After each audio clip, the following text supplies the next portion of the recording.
Everyone, so you're all very welcome to Clyde Road, and for those joining on the webcast, you're more than welcome also. Right there, Des.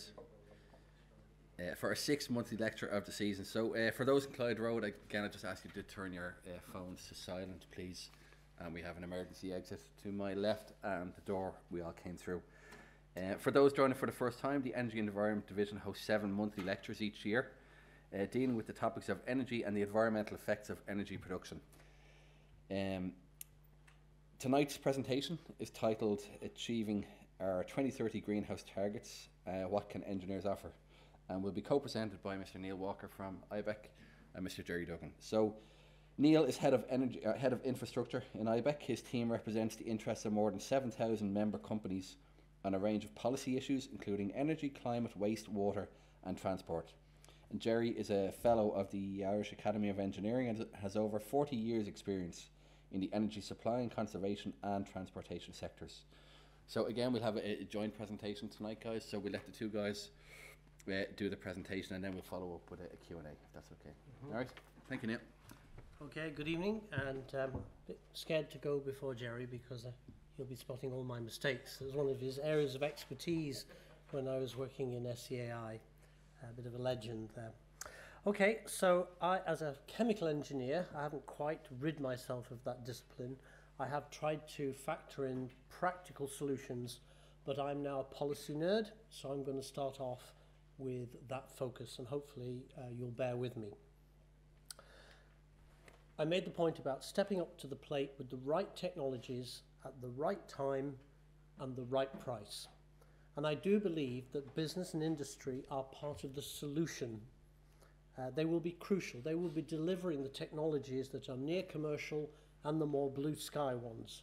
The near commercial ones are the only ones really available in the toolkit for 2020 and largely for 2030.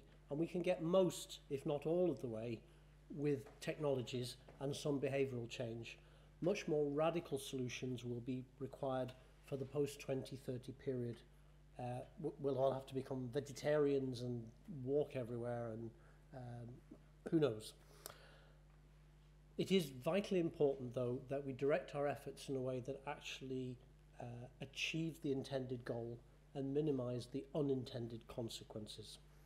And two things useful then to the engineer in their toolkit are understanding the EU policy context, because climate policy is an EU competence. And secondly, the appropriate use of scenario modelling. The European Commission does a lot of it, and one of my former research colleagues, Bruno Gallagher, does an awful lot of it down in UCC, and it is incredibly useful if used properly. Part of the problem we have is what I call policy soup. There are so many targets and they overlap with each other. I'm just briefly going to touch on 2 areas. Firstly, the EU emissions trading sector. I don't want to dwell too much on it because we don't have any national targets under the EU ETS. It covers power gen and large industry.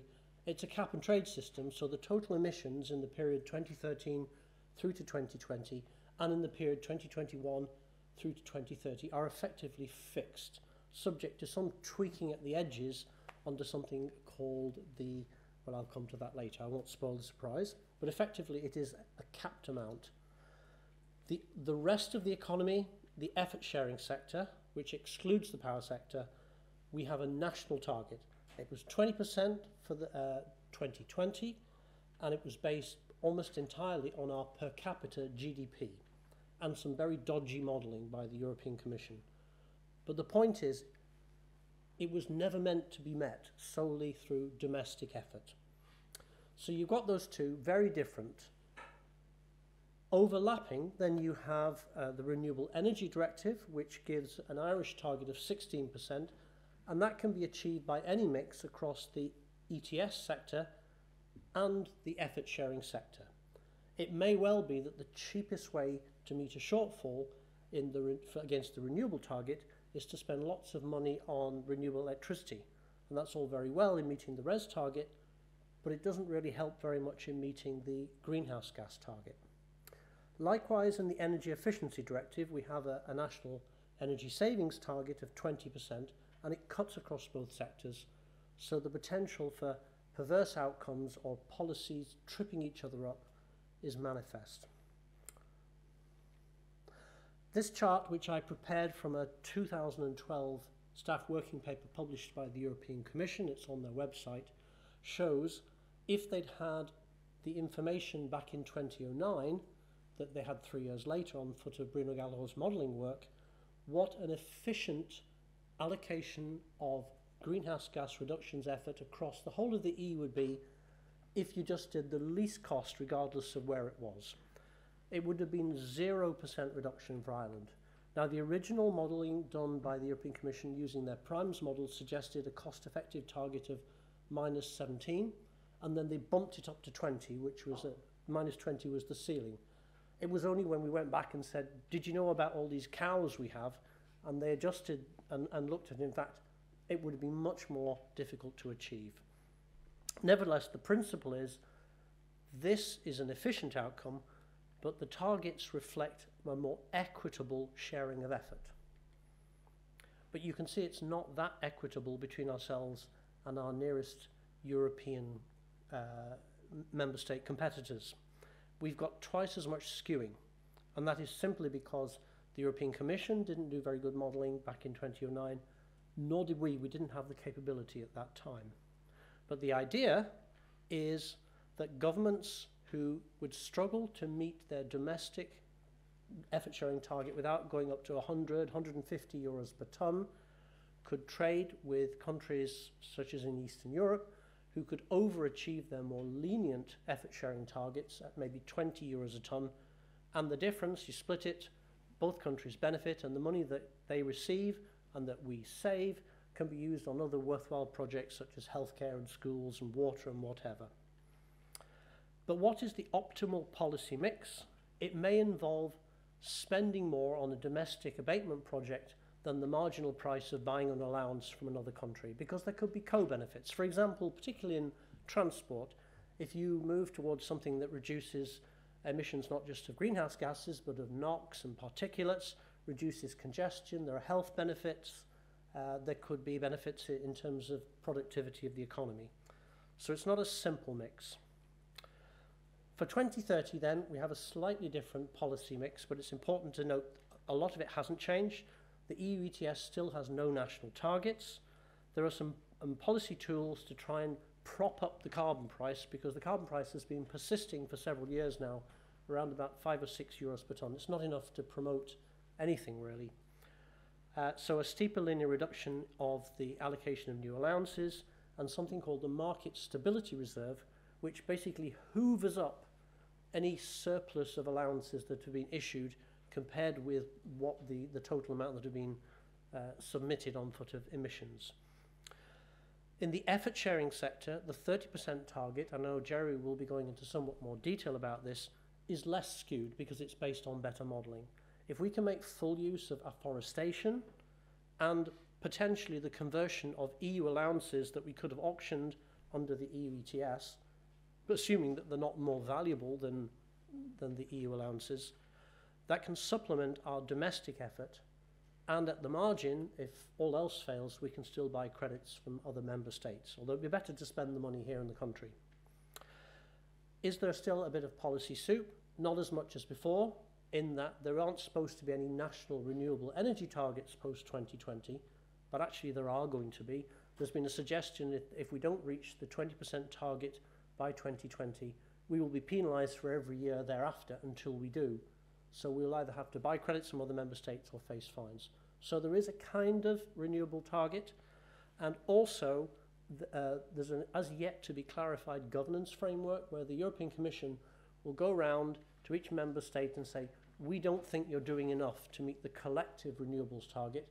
And we can say, well, what is our renewables target? They say, you don't have one, but you're not meeting it. And we're going to ask you to contribute to a fund, which is a fine by another name. Also within the ETS, there are the measures I've mentioned, the Market Stability Reserve and the steeper linear reduction.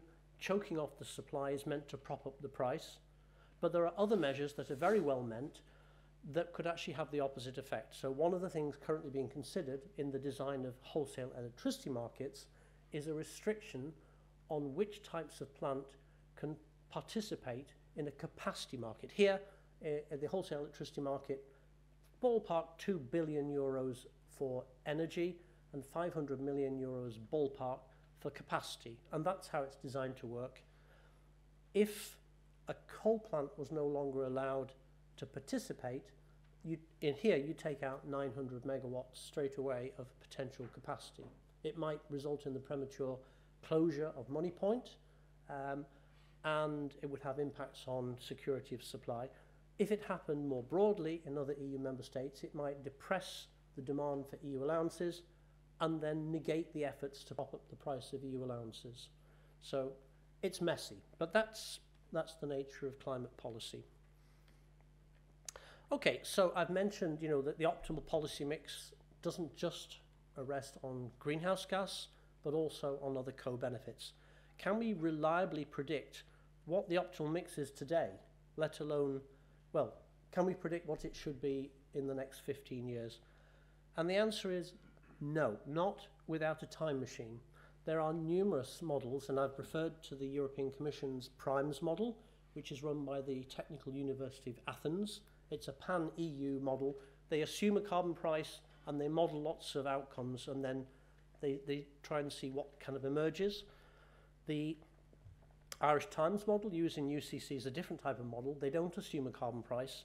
They allow a baseline projection to run based on fuel costs and technology cost assumptions about learning curves, and then they constrain it to say the emissions in a particular sector or overall must be less than a certain amount, minus an 80% reduction or a 95% reduction, and a carbon price or a shadow price emerges from the solution of that linear programming program.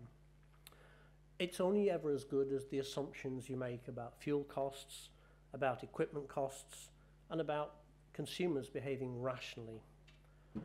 What you try to do is to find what technologies pop up over and over again, whatever you assume. Things like onshore wind tend to do that.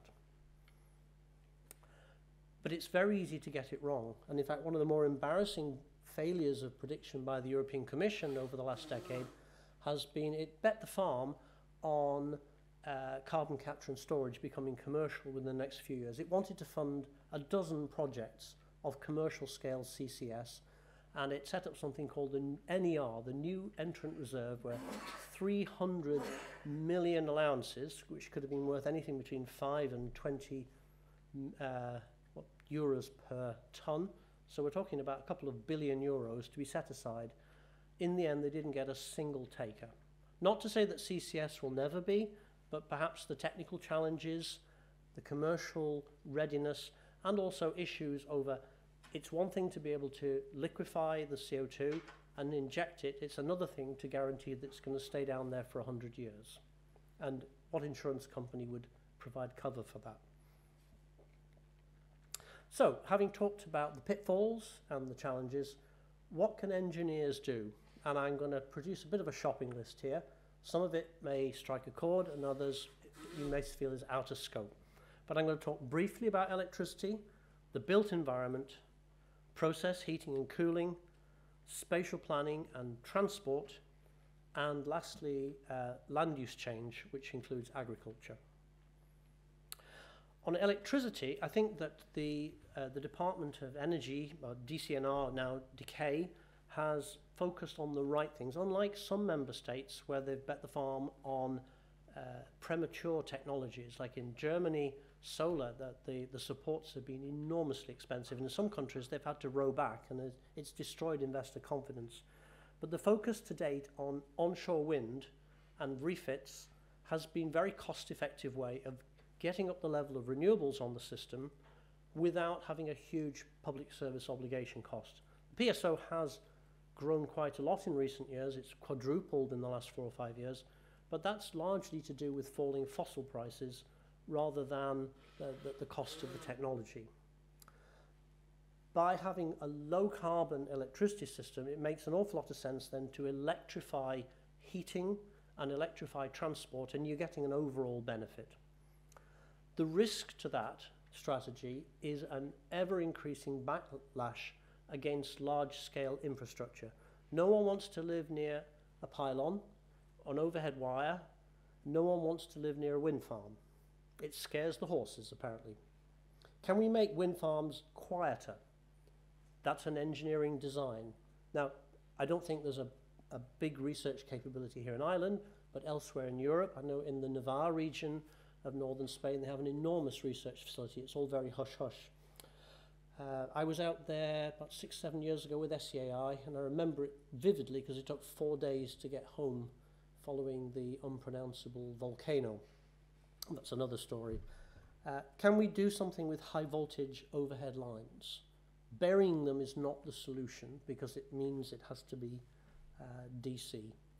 IBEX put a lot of work into supporting the north-south interconnector.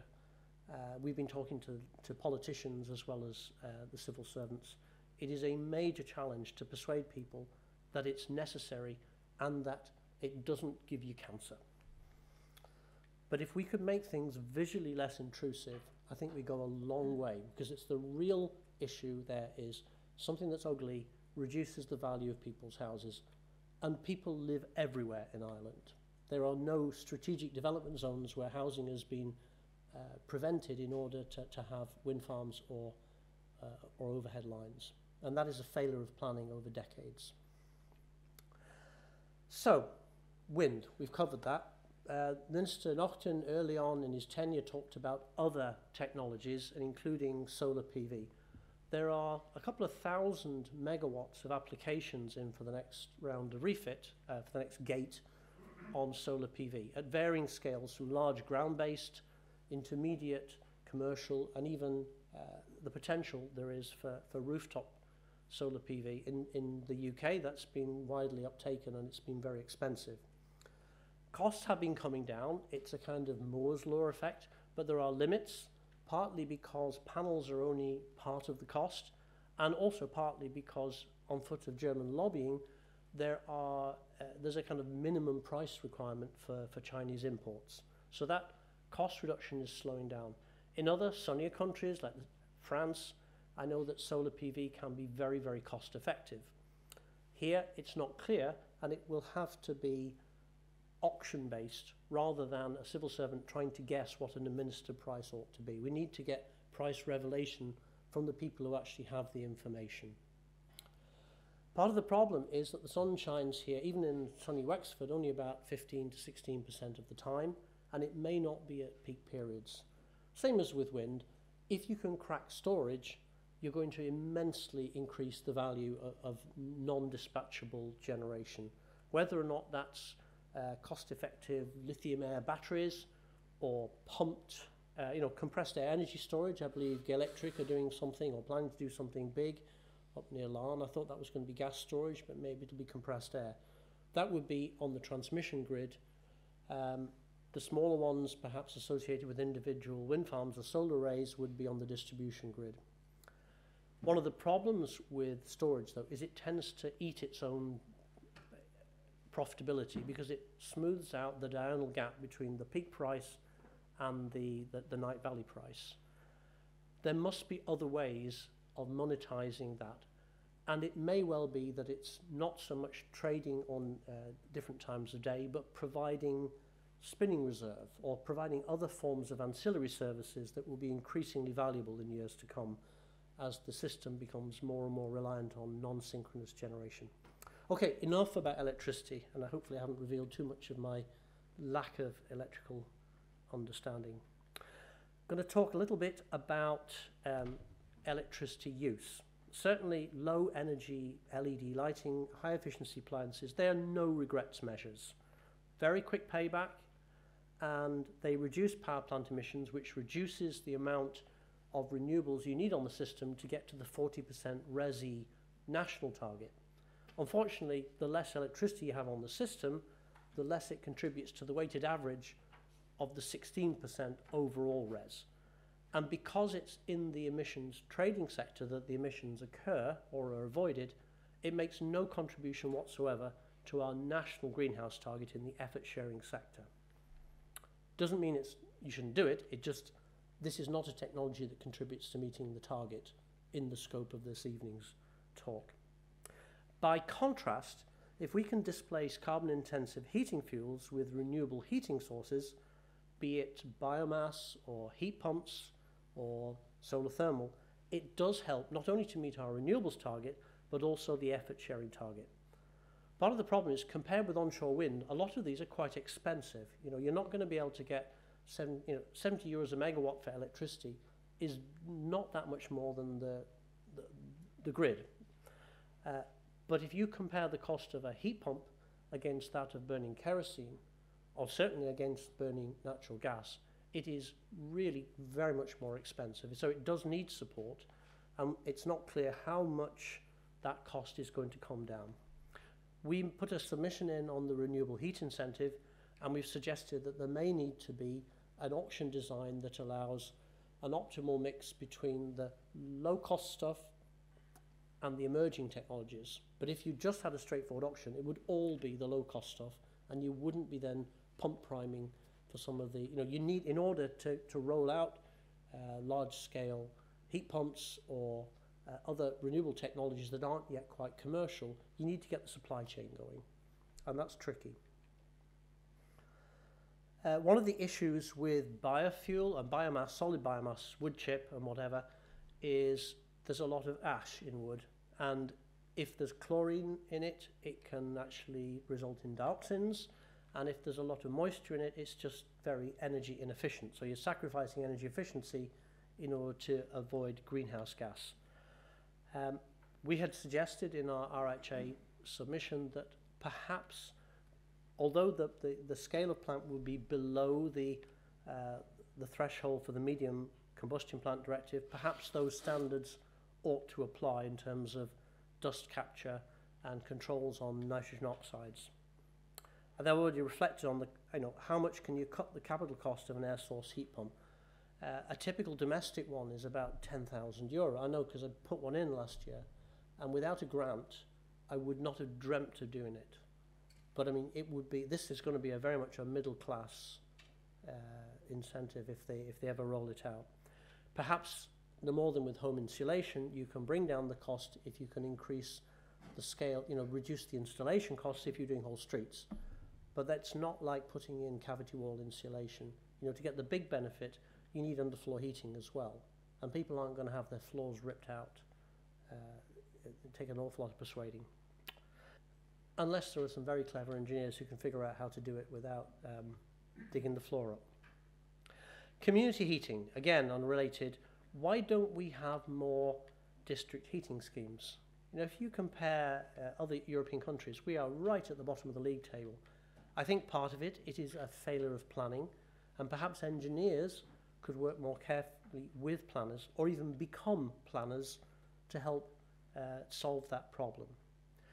We're also pretty much a laggard compared with the likes of Germany and Austria on anaerobic digestion. I don't know what's holding it back. It may be logistical.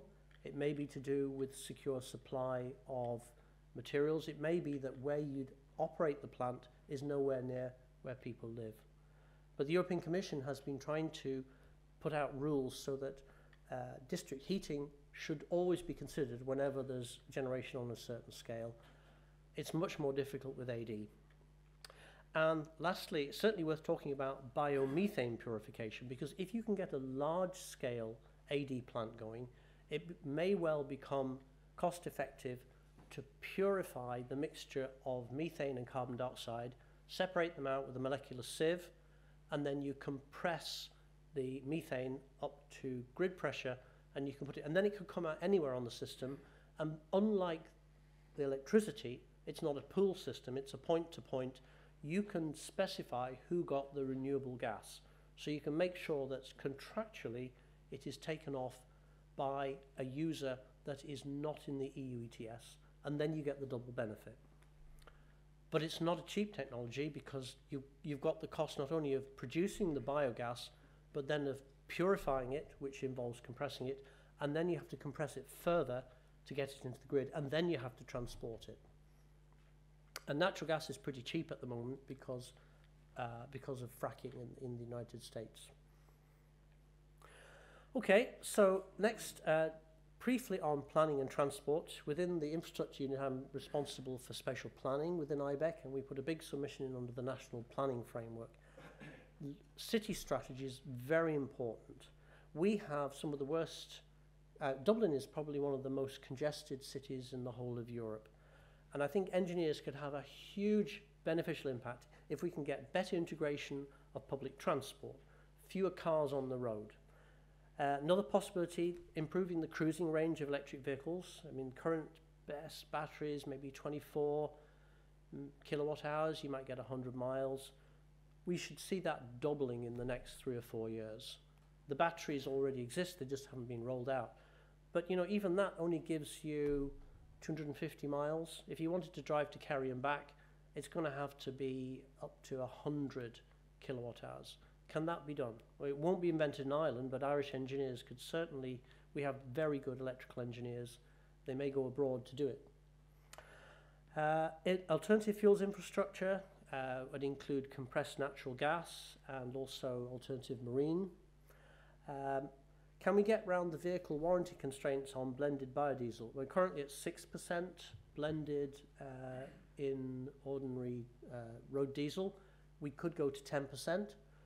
Some of the manufacturers, I think, might balk a bit, and the fatty acid methyl ester, that's the standard substitute, does have handling problems at low temperature.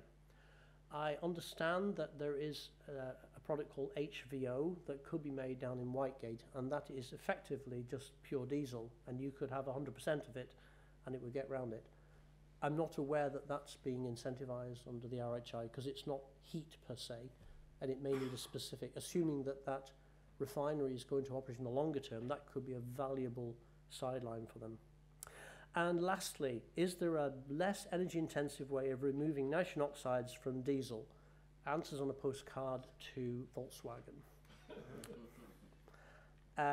Lastly then, land use change. About 2.5 million tonnes of CO2 can be abated over the period to 2030 from afforestation. That's not forestry, it's planting new forests. A lot of it's already been done, but we need to keep up the rate of planting. We have one of the lowest forest areas in the whole of Europe, for which blame the British. I think it was Queen Elizabeth I and Lord Nelson, so it was largely the Royal Navy. If you want to plant on marginal land, the trees don't grow very well. If you want to plant on pasture, assuming you can get around the rules on something called cross compliance, you need to do it in a way that doesn't release the carbon that's already sequestered in the soil. If you just plough it up, you're releasing so much CO2 from the soil, it takes the tree years to get back to where you started from. Is there a better way of doing it? Is there a simple engineering, build a better way of planting thousands of trees without disturbing the soil? And really getting much nearer to the realms of a kind of science fiction, one of the study that was done about 9-10 years ago when I was back in SEI, we brought in McKinsey, and one of the things that they thought was going to be a very effective abatement lever was to re-wet our cutaway bogs. And they felt that there was there could have been 3 or 4 million tonnes. Now, it hasn't happened, and there's a number of reasons. One is that there isn't a standard methodology approved by the United Nations for measuring the accrual in the sequestration in a bog. And secondly, even if there was, there isn't a guarantee that if you start re-wetting the cutaway bogs, that you won't create horrendous flooding problems in neighbouring farms or even towns and villages. So there is a major civil engineering project there. But if it could be done, we could turn what is currently, will be used possibly for wind farms, into much more of an amenity and with great biodiversity advantages as well. But again, I think that's, I may not even see that in my lifetime, but it would be nice to think it would be possible. Okay, hopefully that's been something to think about. Excellent. Thank you,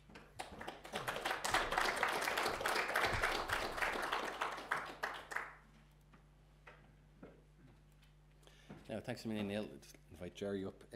One thing for those online, if you want to submit any questions, you can submit them on engineerswebcast@gmail.com, For anybody in the audience that hasn't signed the attendance sheet, if you could, on the way out, that'd be great.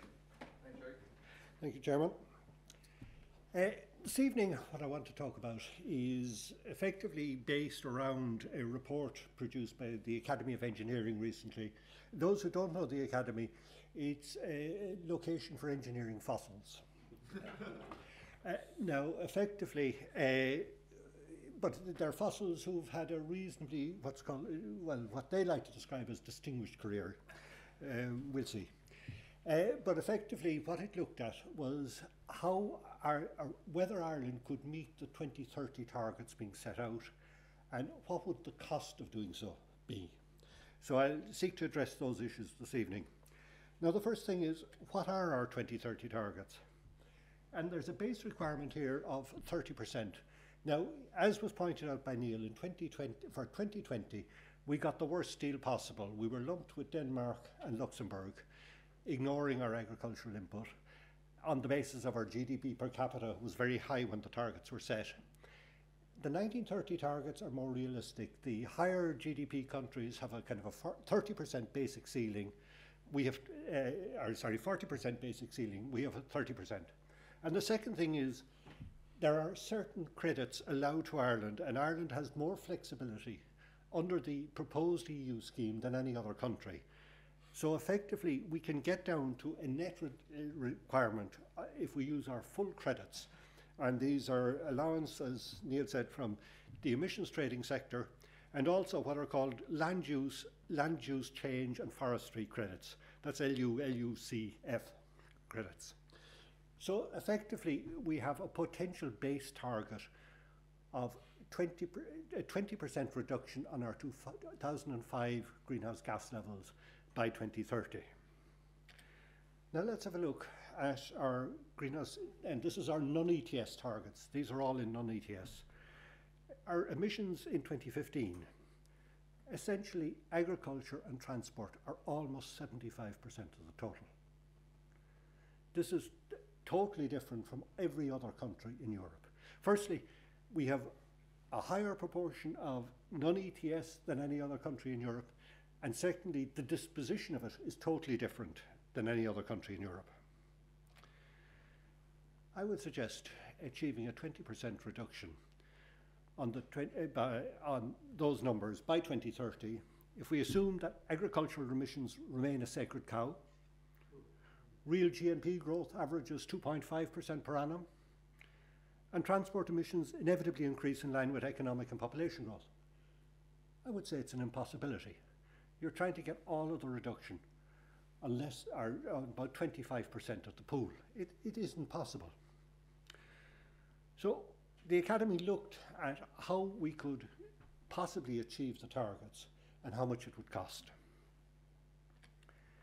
And effectively, we went through it, and in the engineering sectors, shall we say, i.e. excluding transport, we went through an analysis trying to determine what could be achieved in each sector at what cost.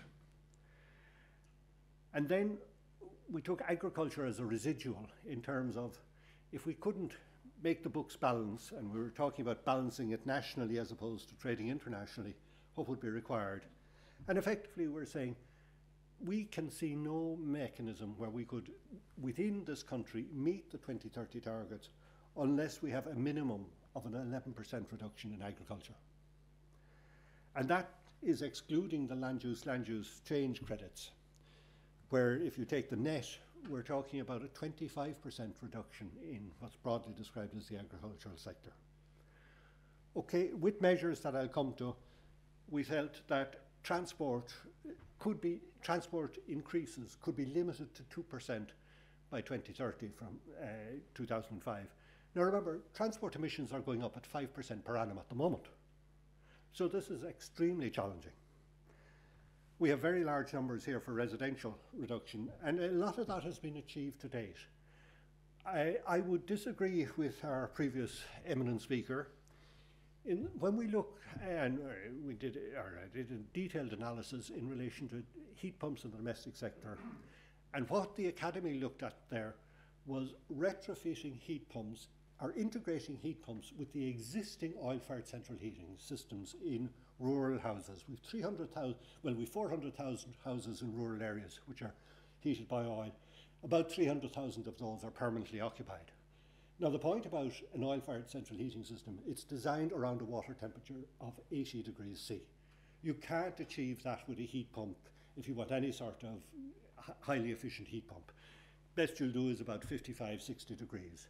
But what we said is, look, for much of the year in Ireland, your boiler is over-designed. So you heat the house for 90% of the time with the heat pump. And then when it gets really cold, take in the oil-fired central heating system.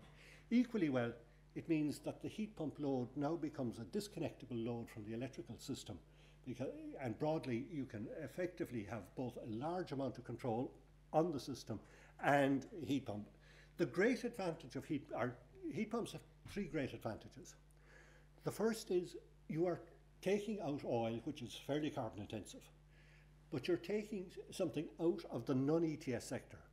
And yes, there are emissions associated with the electricity to drive the heat pump, but they are in the ETS sector.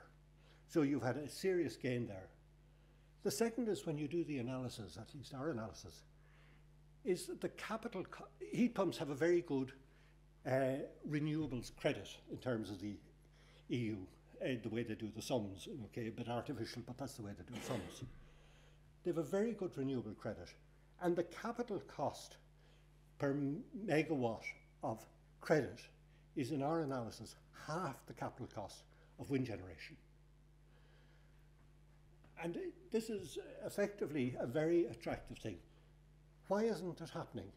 Because institutionally there were major barriers there. If you had ESB as it was in the old days, effectively ESB would have come along and wiped out the rural oil consumption. But because of the structure there, nobody can figure out who's getting the benefits now. What we have suggested is that the capital cost of the heat pump be treated as a network asset, so that effectively the utility would be given capital recovery on it. They would sell more electricity, and when you do the sums, it is profitable all around. It is profitable from a utility point of view, it's profitable from a national point of view in terms of reducing energy imports, and it's profitable in terms of employment. So we have structural issues that we need to look at. I'll move on from there. There is a presumption here, widely shared in government and other circles, that transport emissions inevitably increase with economic and population growth. That's true in Ireland, but it's because of the choices we make. If you look at our nearest neighbour, significant GNP growth between 1999 and 2013, population growth, 23% increase in registered vehicles, but their land transport GHG emissions went down by 8%. Obviously, it isn't just that you have a linkage between transport demand and economic activity. What you have a linkage between is very bad planning, which we do exceptionally well in Ireland, and transport emissions.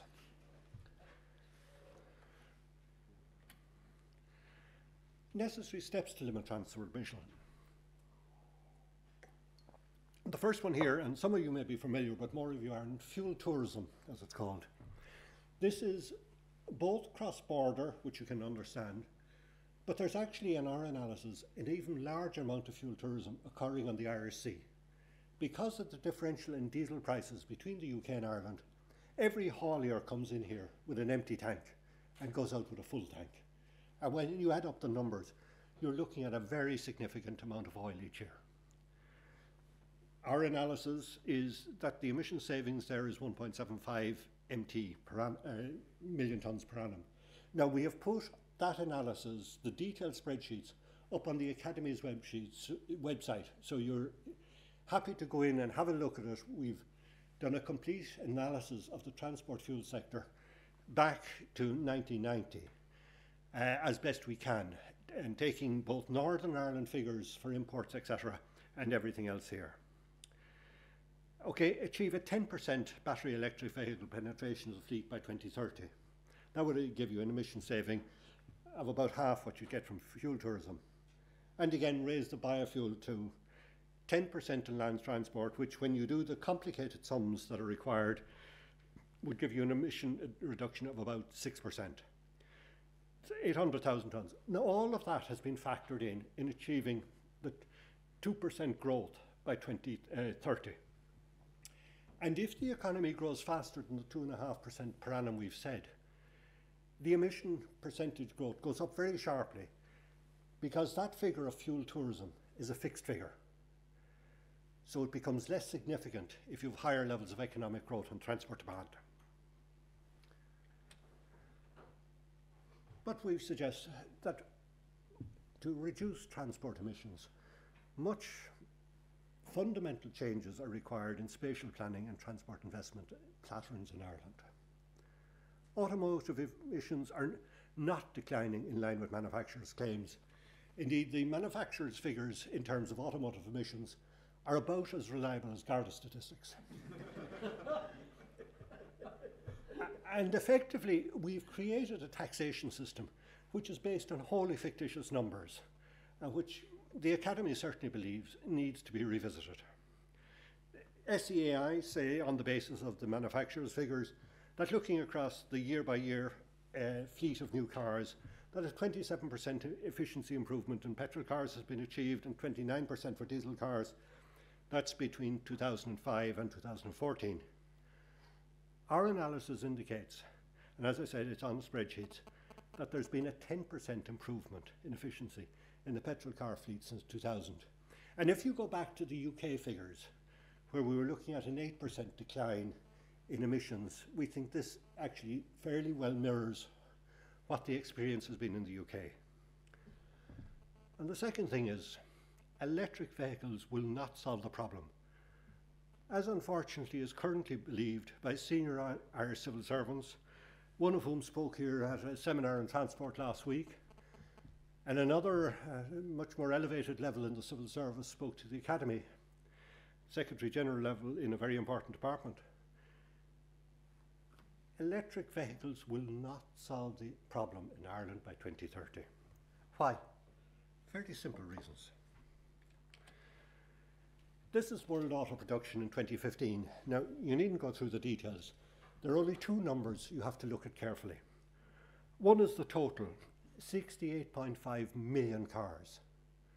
And the second is China, 1/3 of that total. Now, this came as a surprise to me. I knew China was the biggest car market in the world, but I didn't realize they were producing 1/3 of the total number of automobiles in the world. And the second thing is, lithium-ion battery annual manufacturing capacity, and this is for all purposes now. Okay, it excludes Panasonic Japan, which is a significant player. Effectively, at the moment, you've 29 gigawatt hours per annum of battery manufacturing capacity. And in terms of battery equivalent vehicles equivalents, and that's assuming only a 100-kilometre range, that's 1.16 million. Now, there's a very substantial expansion planned in terms of manufacturing capacity. But even by 2020, based on, and I mean, these plants are very expensive. Some of the biggest ones cost over 10 to 15 billion. So, you know, you're not talking about minor investments now, you're talking major ones. By 2020, the projection is that the total worldwide battery manufacturing capacity will only equate to 10% of the car fleet currently being produced. By definition, battery electric vehicles are not going to solve the problem. In the longer term, they may. And it's not necessarily because of an increase in battery manufacturing capacity, though that will inevitably happen. But if you go down to 2040, all the indications at the moment, and certainly many of the auto manufacturers have bought into this scenario, is that people will move away from having a personal car to having what's called shared mobility. Effectively, you will have driverless vehicles which come to your house or your office or wherever on foot of an app. Off you go, drop the car. The key point about this is your typical car is on the road less than 10% of the time. Otherwise, it's parked somewhere. This is a very expensive asset sitting there doing nothing. But the important point is electric vehicles are, and look like continuing for a very long time, to be substantially more expensive than conventional cars. That is a barrier to their use, particularly if you're talking about the second car. If you don't have to pay the capital cost, and if you're operating the car, say, 30% of the time, it means the capital charges are down at 1/3 of what there are for a conventional car at the moment. So maybe 50% when you allow for these battery costs. So what we're looking at here is a total change in the way we're going. And this also enables us to redesign our cities, because you're now no longer having to provide for parking at supermarkets, at houses, everywhere else. So this is very significant. It's happening very quickly. And the main barriers at this stage are perceived are not the technical barriers, but the regulatory barriers in terms of insurance, etc., that there's going to have to be a total change in the way the whole industry looks at it. But certainly the insurance industry are worried that driverless cars will reduce their premium income from road insurance by up to 80% because of reduced accidents. So these are the kind of numbers people are beginning to look at. But getting back to the Irish situation, employment growth is predominantly in cities, and this is a worldwide phenomenon, and it is going to continue, and it's happening here, and irrespective of what platitudes or Mauds and Dáil Éireann, it is going to continue to happen. But we have extraordinary deficiencies in our ability to extend our cities. In Dublin, we have a height restriction. You may have seen the refusal by Dundee County Council to refuse the development, or to refuse to grant planning permission for the development of 500 apartments in Sandyford in the past week. I would say almost mindless. And we have the requirement that you have one parking space per apartment. Cities are moving away from having people driving cars. That's the whole objective. We shouldn't be encouraging use of cars, we should be discouraging it. In Cork and on Limerick until recently, you have city-county boundary disputes that are preventing the natural expansion of the city, totally politically driven. And in Galway, you had the Mutton Island problem, which for a very long time drove a whole pile of ribbon development, particularly in East Galway. At one stage I was charged with trying to find a site for a power station in East Galway, and it was almost impossible because of the amount of one-off housing development. And again, one-off housing development happened because there was an incentive on politicians to have it that way. Why? In the 1960s in Ireland, farm wealth or farm values were judged on the number of good acres of land you had. In the 1980s, it became the number of gallons of milk quota. In the noughties, it was the numbers of metres of road frontage. Effectively, you had the farmers wanted it, that's how I'm going to educate the child, etc. You had councillors responding to it. We had an absolutely insane development of linear development. Unsafe from point of view of roads, expensive in terms of the provision of utilities, water, broadband, electricity, you name it. You couldn't have come up with a worse solution. We optimised on it. Advanced cities like London, Paris, Copenhagen, Vienna, as was stated by David Bull in a very good paper here last week, are seeking to reduce car traffic as fast and as far as they can. If we look at contrast what's happened in London and Dublin in the past kind of 15 or so years. And I'll just go to three figures. If you look in London, firstly, private cars down by 54% in that period. That's people going into central London between 7 and 10 o'clock in the morning, a 54% reduction. And despite a 10% increase in total people entering the area. In Dublin, when we had a 6% decline in numbers because of the recession, which is now, okay, reversed, our private car numbers went down by 15%.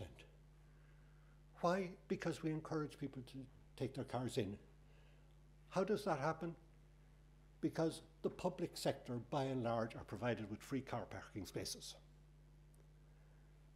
Immediate step is to ban that. The obvious political place to start is Leinster Lawn, or Leinster House. Members of the Oireachtas are entitled to free car parking space for life in Leinster House. Anyone who's ever elected the Oireachtas is entitled to a free car parking space in Leinster House for life. Can you think of a system better designed to promote the use of cars? If we then look at buses, there was a certain amount of derision about the Boris bus, okay, made by Wrights in Ballymena. But bus traffic in London increased by 63% in the period. In Dublin it declined. And on asking David Bull how this happened, now admittedly they had the benefit of being able to have segregated bus lanes. He said they set the traffic lights to maximise the length of time it took you to drive your car into London. So the whole of the traffic light network was set literally to deter people taking cars into the city. Now, as well as that, they reduced road space both by busways and by cycleways. And as you can see, pedal cycle numbers in London went up by 260%. They're increasing in Dublin, not to the same extent, and you have seen protests during the week in terms of fatalities on the quays.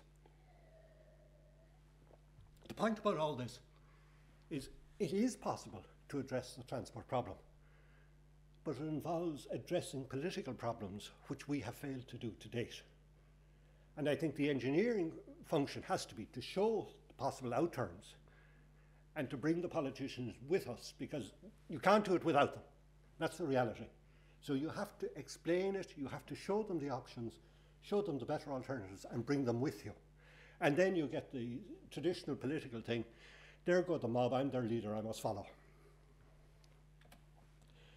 But the Academy also believes that we need a much more significant investment in rail infrastructure in the Dublin area, because it is a major city. And we have put forward this plan. It has now been subscribed to effectively by the National Transport Authority. Pardon me. This plan is shared by others at this stage. The difficulty is there's absolutely no provision in the current capital programme to actually implement it. So while people talk about the benefits that would derive from it in terms of reducing emissions and electrification of railways and transport, etc., no money has been allocated. And without money, engineers can't actually implement anything. But we can point out that there are other areas where engineering solutions can actually reduce the cost.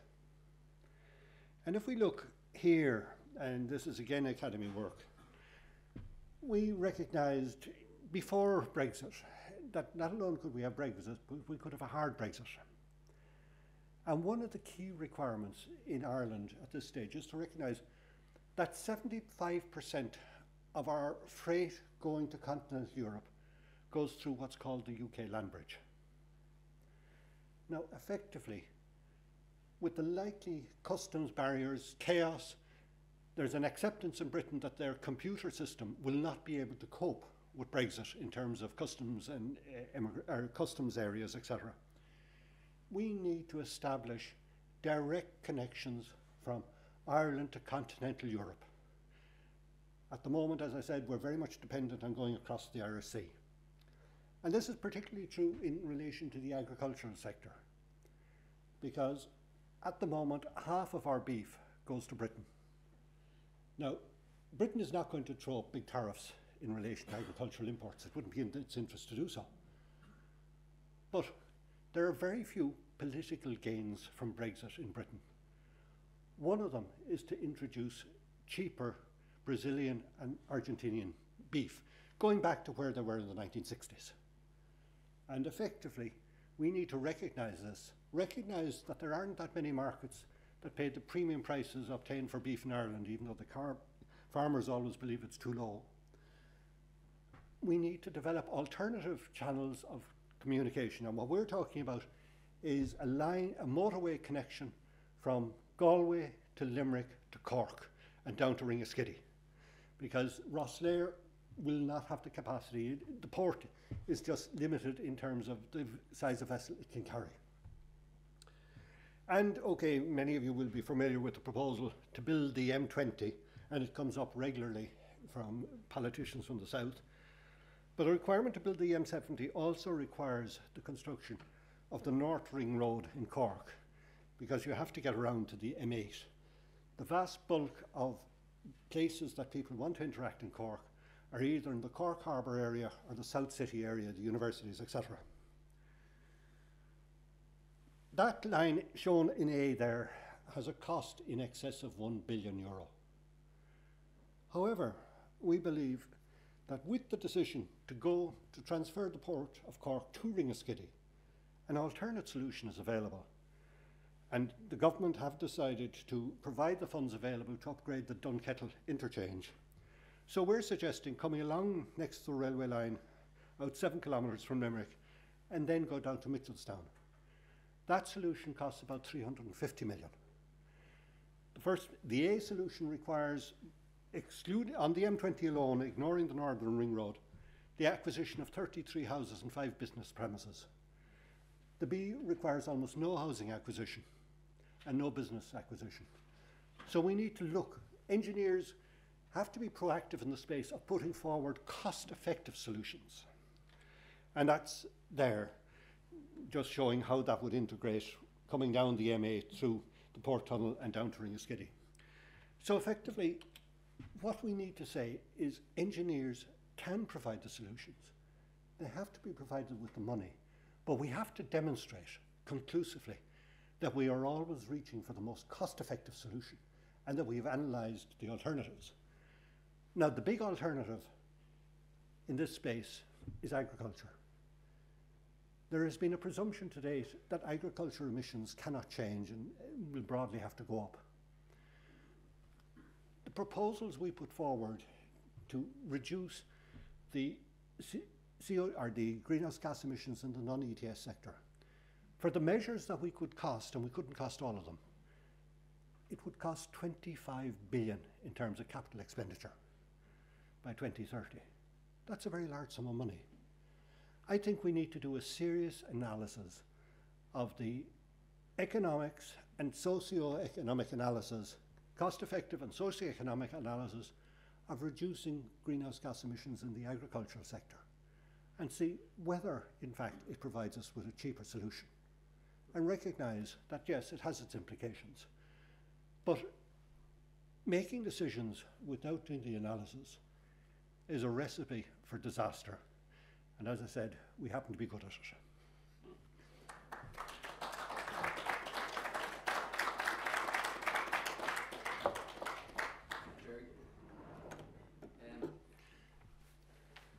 So ladies and gentlemen, we go to some Q&A now. I'll ask the presenters to take up the seats. And again, for anybody online, the email address to send your questions is engineerswebcast@gmail.com. So, Des. Thanks, Des Murphy here. 2 excellent papers. Thank you, Niall. Thank you, Gerry, very much. Just a quick one before I forget it on Gerry's one. You said the taxis have gone up 100%, and I just wanted to know how that be the case. But could I first just address some comment I have about Niall's paper with regard to the heat pumps? And I happen to do some work for Gerry on that heat pump study. And given that if we take central heating systems in rural areas, they're probably in a few years, and if the house was properly upgraded now and insulated, which it should be in any case, then the radiators are about 4 times oversized. Therefore, you actually have low temperature heat emitters in the house already. And the heat requirement of the house, because it is insulated, has gone completely down. And therefore, I think to me at the time, and I did a very complex model which did involve the requirement for different temperatures throughout the day and throughout the year. The second one which is district heating, which I thought you advocated. I did several in-depth studies on district heating here, UK, and in Europe. And my goodness, the payback, well, it's infinity if you're borrowing at even 3%. It's just, as one senior person in the Carbon Trust said to me, he said, it's a technology that is being leapfrogged. It's like putting in wires for telecommunication.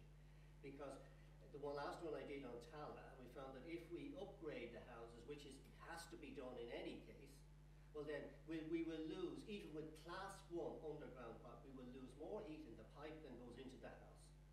It's just not on anymore, and especially in Ireland with their low density of housing. I really don't think that's on. It's something that should be reconsidered. Thank you. Do you want any feedback, guys?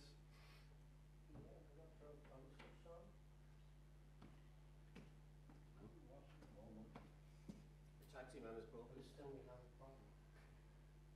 Here's probably good now. Maybe an engineer can fix it. No, very valid points.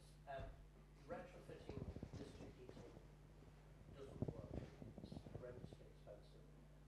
My own experience, I considered when I put in a heat pump of just keeping the ordinary still radiators, but it was explained to me that in order to function effectively, you needed to have a high flow radiator. So in the rooms where I couldn't run for heating, I switched to aluminium ramps. But that said, it is a very expensive technology, and even after a substantial grant from SCAI, I still ended up shelling out about €20,000. So it's about a multiple of the cost of just staying, putting in a new boiler. And I had particular reasons for doing it. But I think that the underfloor is a substantial portion of the cost, but it actually delivers much greater comfort. It's one of those co-benefits. Just two things. One, taxi deregulation is the key reason for the increase in taxi numbers, the sheer availability. And I had a certain hand in that particular episode. The second thing is in relation to heat pump, two things. One is, yes, Neil was quite right. With the kind of one-off kind of where we're doing at the moment, the costs per unit are very high. We need to get, looking at a rollout of several hundred thousand units, which will bring the cost base down. The second thing is in relation to district heating. We've agreed that retrofitting is not harm. And the reality is with most new housing, the insulation standards are so high that the actual heat consumption is extremely low. And even providing a separate energy utility like gas is becoming extremely questionable. But you obviously need electricity. And the capital cost of providing your energy infrastructure is quite high. And certainly going to heat pumps would make it or going to district heating would make it a lot higher. Thanks, guys. Barry McMullen from DCU. Very stimulating and provocative talks, both. Really appreciate it. And just to say, the issue about having an honest conversation about the role of agriculture and agricultural emissions, I think is well said. And it's not about coming from a particular presumed outcome of that, but I think that's the point. To date, we've had too much, assuming that certain things can't even be discussed, and I think we should be ready to discuss everything in a sensible way.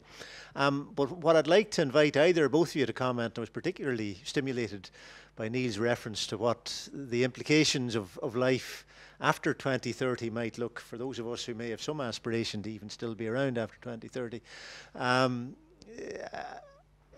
We know, the premise for tonight's talk was all about the current proposals at European level for 2030. But we know that they exist in a wider global context. The wider global context is now formalised in the Paris Agreement. We also know that the European NDC, nationally determined contribution, along with all the other international nationally determined contributions, falls substantially short of meeting the temperature goals that were adopted at Paris. So even in advance of 2030, the expectation is that the physical constraint in emissions the ambition in terms of constraining emissions will have to increase this side of 2030 relative to what is currently being discussed. Now, you've both emphasised the difficult task that would be involved in meeting what we're currently talking about 2030. But I'm wondering, I suppose, Neil in particular, might it not be the case that the things that you were suggesting might wait until after 2030 will have to be faced a lot earlier than that? Thank you. I know where you're coming from, and Barry and I have debated on policy radio in the past. About a year and a half ago. I think you must be confusing me with somebody else there, Neil, but anyway, go on. Probably were. I beg your pardon. The idea of carbon budget has been put forward, where we've emitted half of the CO2 that we're ever going to be allowed, and we should therefore ration what's remaining. And there are some people who believe that we should go immediately to like a 90% target. There's no point setting a target that is so challenging that it will be ignored. The key point is, I agree with them, there's an awful lot of very, very good technical analysis that Gerry's done. The one policy instrument that you didn't mention in your carbon budget was buying credits from other member states. And even though we've got a less skewed target number 4, it is still the Commission's intention that we move forward as Europe, and that in the ETS you have an equalisation of the carbon price. It's too low, but at least it's a common carbon price. If each country tries to meet its effort sharing target through domestic effort alone, you end up with 27 different carbon prices. And as an environmental economist, I think that's inefficient. It's going to be expensive and difficult for Europe collectively to meet its promise of 80 to 95% emissions efficiently. So how the hell are we going to do it inefficiently? So let's start by getting the policy framework right and minimising the cost and getting the biggest bang for the buck and signing up to something that is in principle achievable, rather than setting an aspirational target that's so unachievable that people just throw up their hands and say, feck it. On the French. I disagree with almost nothing that Neil has said there. The only thing is the academy set out to look at what it would cost in terms of capital expenditure if we did it in isolation. I take Neil's point. You then look at how you could do it more cost effectively by buying carbon credits, or we suggest the first place to look in Ireland is to look at the agriculture sector, which is so dominant, and say, what is the economic value of emitting greenhouse gas emissions in the agricultural sector? How does it compare with the cost of abating it within that? And equally well, how does it compare with the cost of acquiring credits elsewhere? And unless you do the analysis, you can't come up with a real price. This solves both problems in Star Trek. Obviously, just press a button and a synthetically grown state pops out of the and also in Star Trek The Journey Home, when they went back to 1970s San Francisco, and they invented transparent aluminium, which solved the problem of visual intrusion and I wanted to ask a question more about human dynamics. From what I see traveling in Europe, I don't see any radical change that would say to me that they're any different than we are. Some are a little bit ahead, some are not. But we're advocating, in order to hit any of our targets, we're advocating quite a number of societal changes. And the history, and this is probably true right across Europe, because I presume the same suggestions or equivalent ones are happening in other jurisdictions. My question is, when are we going to recognize that we have a human dynamic issue about changing people's opinions? Because a lot of people are not going to take kindly, we'd say, for instance, to not having a car. It's a wonderful, moving cocoon that takes you places. They're not going to want to live in high-rise housing because we don't do a good job at it. And a lot of other factors like that. And I'm just wondering, how are we going to set about creating the climate where we can put these policies forward which make perfect sense, but we know we're going to run into huge opposition to it. And it won't necessarily be vocal opposition. It will be just people voting with their feet.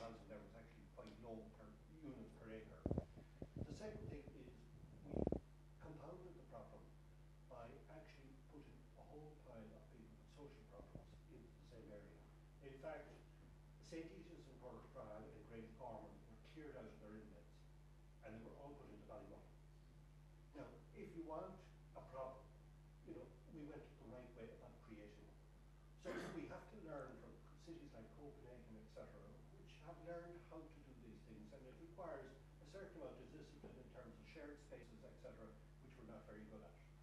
In relation to private cars, the interesting thing, and it has the motor industry quite scared, they're seeing the first generation of males in the kind of 20 to 35 age bracket who don't necessarily believe that buying a car is their first imperative.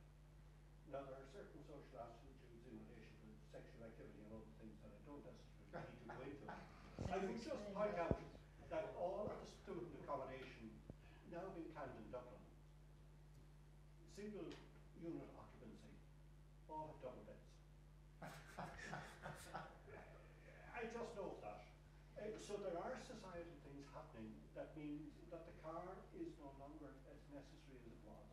People are on their apps all the time, and effectively you have to recognise the dynamics. And the people in the 20 to 35 or 20 to 30 age bracket, their car ownerships are going down at a rate that has the automotive industry terrified. I do just want to comment. What I am advocating is that we recognise that this actual selling of a different lifestyle and actually dovetailing it with our plans, it's an essential part of the overall plan. Without that, we just make slow incremental progress instead of the type of progress you are actually dictating to us. And I think as a general message, people respond better to positive messages than to negative messages. Part of the problem I have with a lot of environmental NGOs is it's always negative messaging. And you catch more flies with honey than vinegar.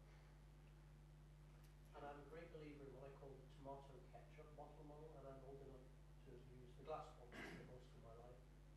You hold the bottle upside down, you shake it, and for a long time, nothing seems to be happening. And just when you're about to give up, things destroy. So, Jim Cronin, first of all, compliment both of you with very, very stimulating papers. And I have just a comment which is perhaps a bit peripheral at this stage, but it's regarding transport.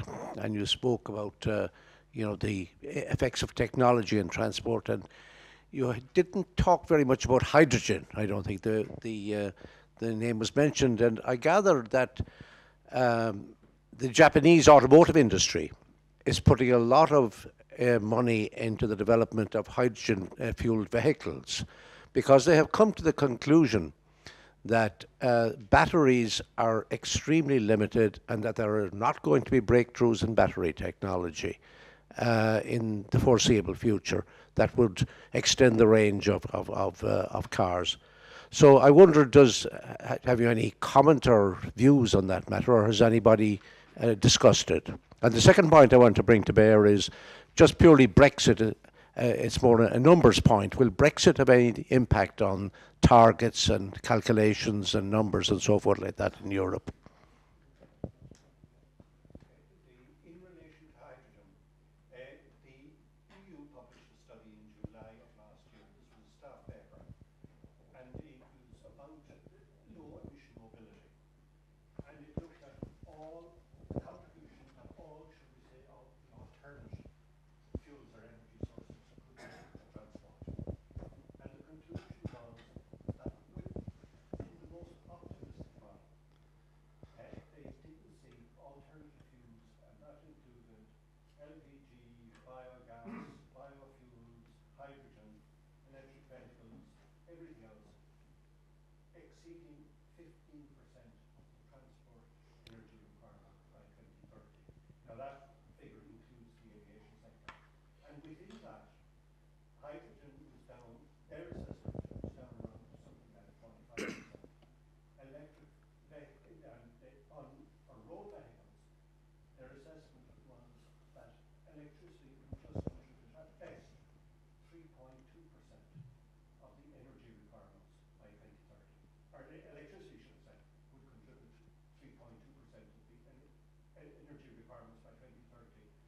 when you allow the fact that your electric vehicle is more efficient, etc., is compatible with the kind of 10% figure we put forward when basically that only relates to the passenger, etc.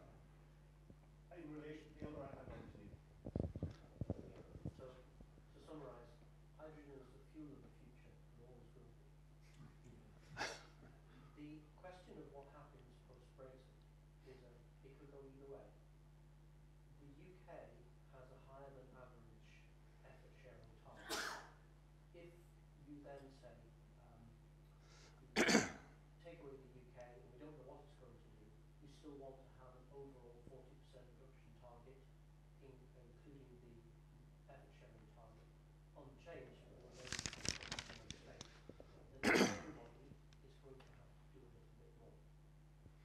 Arguably, you could say, well, actually, provided the UK maintains its promise, then the remaining target for the remaining 27 should be adjusted to be slightly more lenient so that nobody has to do anything different.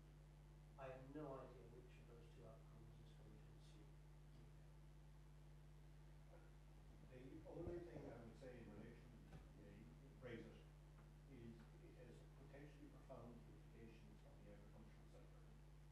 And these are not factored into the equation. And they will be in terms of reducing emissions from the agricultural sector.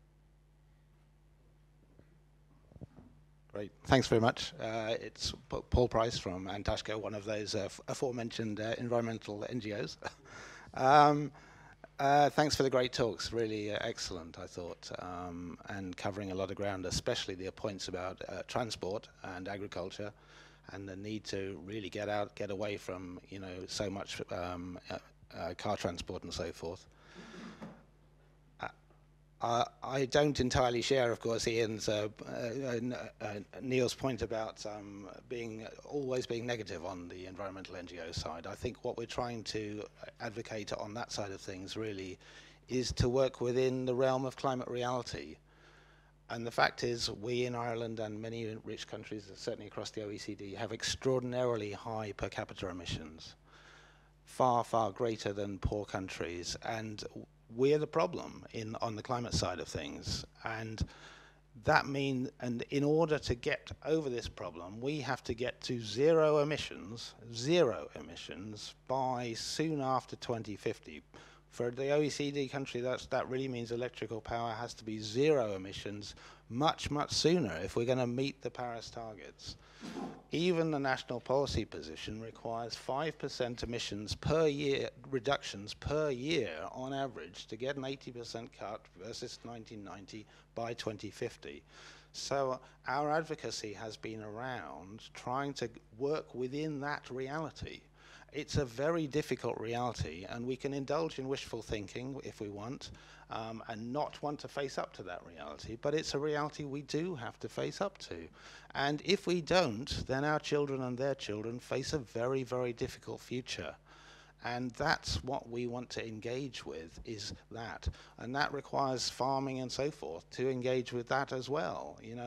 We don't want if we're going to be sending more beef across to Europe, well, that goes against what you were saying earlier, Gerry, is actually let's look at agriculture. And probably that means putting taxes on agricultural emissions, and then we can have efficient solutions. So I think we should be within the realm of climate reality and thinking about that. And certainly we've advocated in terms of peat for moving peat, retrofitting the Midlands, getting workers out of peat and giving them jobs that we can push through to the future and reduce much, much faster, which is what we have to do. Thanks.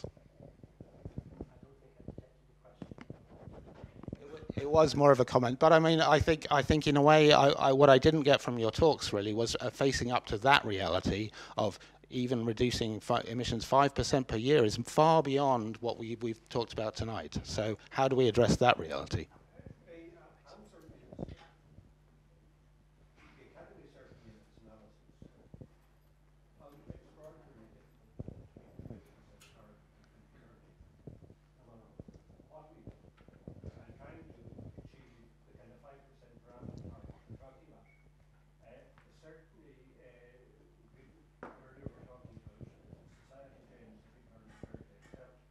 I think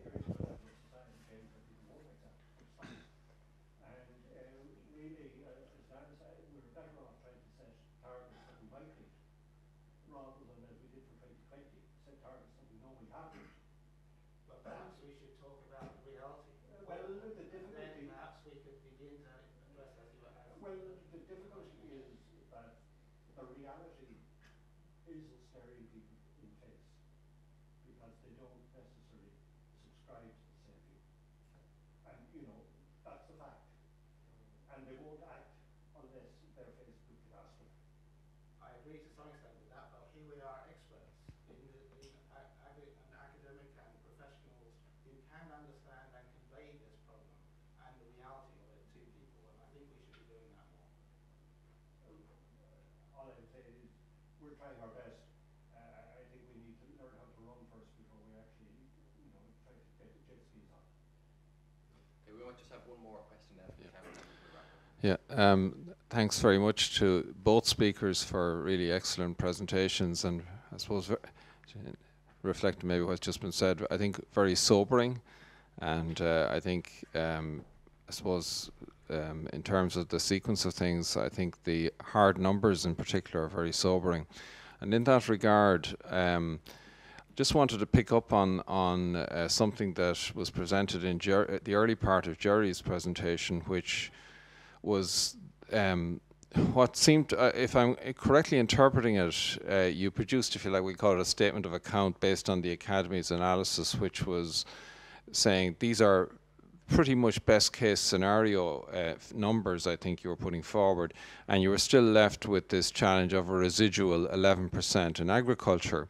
But you didn't go on, I think, to elaborate on how that 11% or more might be accomplished. This maybe is quite pertinent to the last discussion. So maybe I'd appreciate if you just elaborate on what concrete actions the Academy would envisage as being, let's say, appropriate, whatever but feasible, in the agriculture sector. Thank you.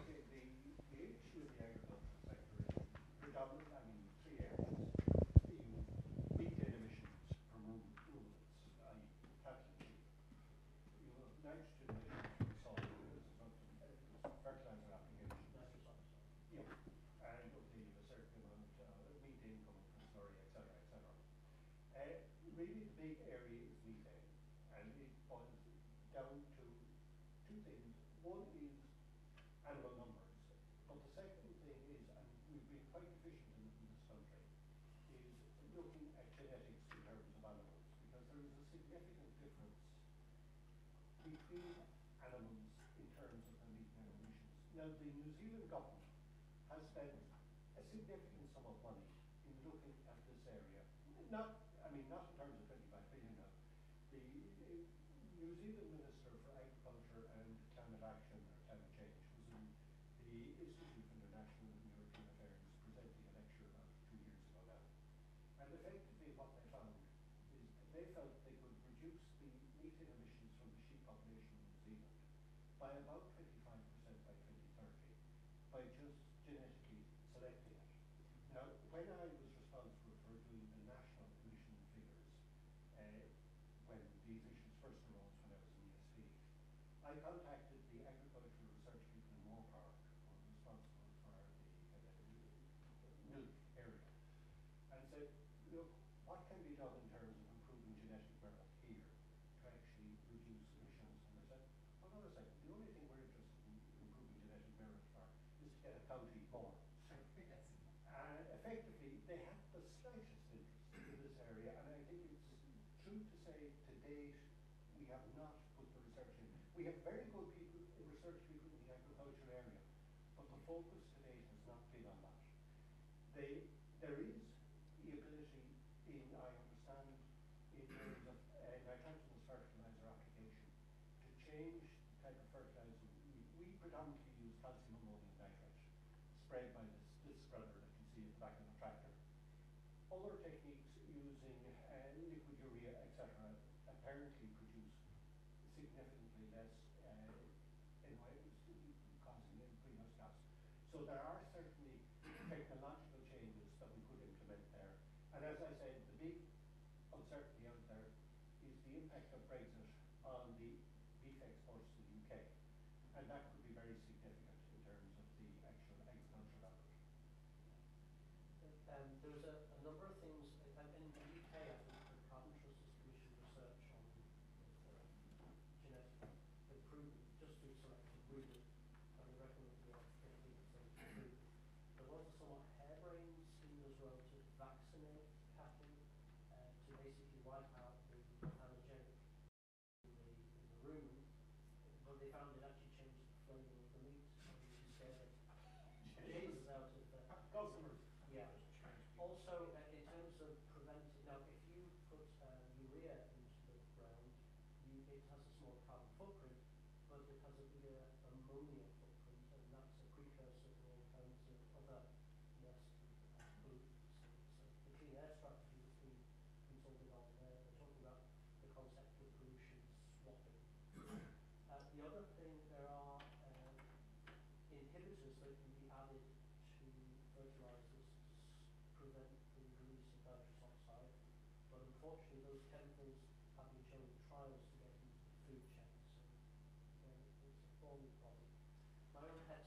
Okay, I think on that point, I might just step in there. Ladies and gentlemen, before thanking our speakers, I'd just like to bring your attention to our next lecture, which will take place on Wednesday, 3rd of May, which will be an interesting presentation on the Great Island Combined Cycle and Gas Turbine Plant here in Clyde Road, and again, will be webcast. So listen, to conclude, I think you'll all agree we'll be treated to 2 speakers at the top of their game tonight, and if we can just finish off tonight by maybe showing our appreciation in the usual ways.